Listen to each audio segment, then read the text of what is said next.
The O'Reilly Factor, the #1 cable news show for 15 years and counting. Thanks for staying with us. And Bill O'Reilly in the Impact segment tonight. The TV critic for the Baltimore Sun, David Zurich, recently wrote an article called "Could Cable News Hosts Kiss Up Any Harder to Donald Trump?" In that article, he says, I, your humble correspondent, am too soft on Trump. Mrs. Zurich joins us now from Baltimore. All right, back it up. Go. I'll tell you what, Bill, you said in the last segment I belittled you. I would disagree. I don't think I belittled you because there was also praise for you in there. But here's what troubled me about that. Well, let me give you the larger context of what troubles me about it, is the way you interview Trump. You can ask him, you're so good at this genre, you have so mastered performance in this genre, that you're like a wrestler who can look like he's giving someone a fierce body slam, but you're really not hurting him. And so you go through an interview and you ask questions, legitimate good questions about deportation, for example. And that's fine. But then at the end of the interview, you say, well, you know what, Donald, I'm just afraid you're going to deport me, you know, and then Donald gives you sort of a hug, you know, well, verbally, I mean, that's just says, basically, oh, Bill, we're going to keep you. All that is basically after a tough interview, which that was with him, is just having a little, you know, goodbye, thanks for being here, and all of that. I don't bear malice toward any political candidate. So I don't know what the beef is. That was a throwaway line, and you're telling me I'm too soft? Come on. Bill, I really do, because to the listeners and your fans really, I believe, take strong cues from you politically. And that says this deportation talk isn't that serious. Donald's position is okay.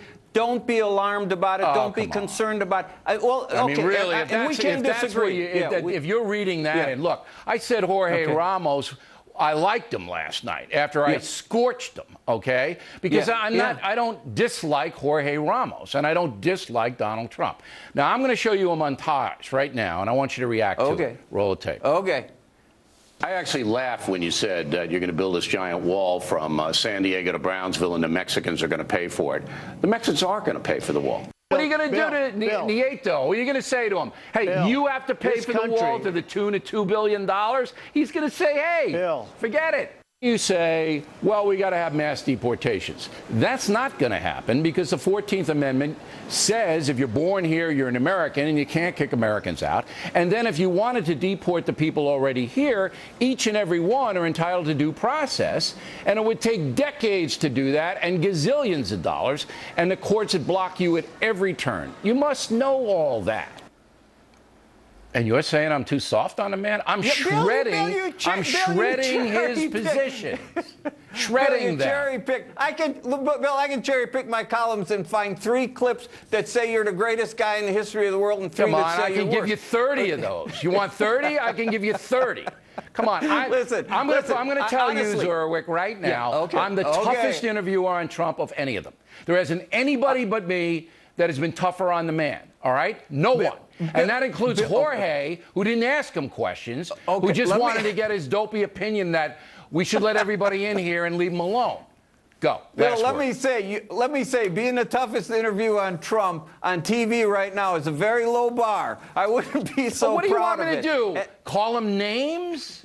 Bill, listen, I'm serious now. I'm going to take it in another direction here, and this is really important. You got a minute. I remember when NPR fired Warren Williams, how you guys came out breathing fire as a tribe at Fox and defended him. I think you should be doing that on behalf of what Trump is trying to do to Megyn Kelly. I'm sorry. You may have a different perspective. We all you may dealt say with that's that. not my business.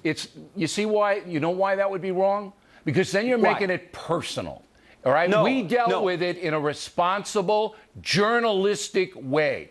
All right? Al's dealt with it. I dealt with it. And I don't think you're going to hear any more about it. But you don't make this stuff personal. That's when it goes off the rails. But Bill, and by the way, I don't know if it was Monday or Tuesday, I heard what you said to him at the end of your show. Basically, stop it. That was good. And I would have liked to have the other 35 things that I said and challenge him on. All right, I think you're wrong.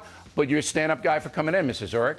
And I don't want to deport you, and I'm sorry if that really did me like that. Bill, see, I can't even laugh about that now. Yeah. You see, I give you the same courtesy I give him. All right, Dana, I gotta get out of here. That's how good you are at this. All right. Dana Perino on deck. Joe Biden and ISIS are two top stories of the week.